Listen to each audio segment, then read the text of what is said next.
अगर आप भी चाहते हैं अपने बच्चों को नंबर 1 बनाना और आपके बच्चों को कोई कुछ भी याद नहीं हो रहा है, सभी बच्चों के लिए बात नहीं कर रहा हूं, उन बच्चों के लिए बात कर रहा हूं जो याद करने तो बैठते लेकिन याद नहीं होता, सुबह उठने में बड़ा आलस करते हैं।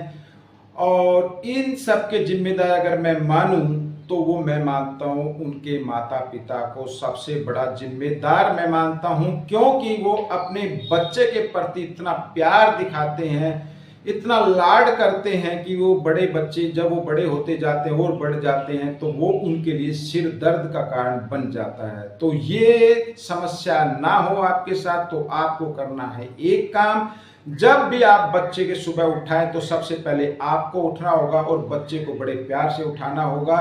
उसकी कोई भी जिद को, जो सूटेबल जिद है, जो जिद पूरी की जा सकती है, जिसके बिना काम नहीं चल सकता, उस जिद को आप पूरा कर सकते हैं, अदरवाइज उसको इग्नोर कर दीजिए।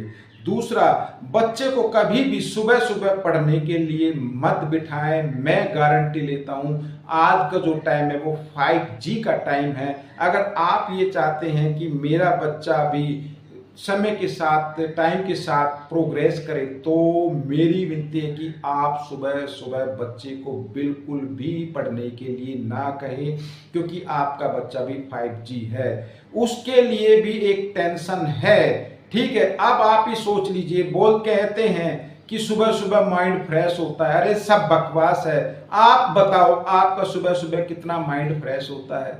ठीक है, सुबह उठते ही होती ना पूरे दिन की टेंशन कि ये करना वो करना, तो कहां से फ्रेश हुआ?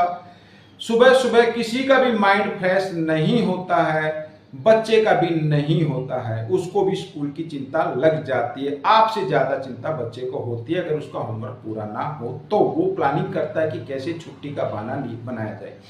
अगर आप चाहते हैं कि आपके बच्चे का माइंड फ्रेश बना रहे तो सुबह सुबह बिल्कुल भी उसको पढ़ने के लिए ना कहे। आपको सिर्फ करना है एक काम, और वो काम है आपका उसको सुबह सुबह घुमाने के लिए ले जाना है। वॉकिंग करनी है, दौड़ करनी है, जॉगिंग करनी है, हल्की फुल्की एक्सरसाइज करनी है और प्राणायाम जरूर करना है। गहरी गहरी सांस लीजिए। अगर कोई कुछ भी ना कर सकते तो सुबह छत के ऊपर बैठ जाइए या पार्क में जाइए और गहरी गहरी कम से 100 से 200 तक सांस लीजिए।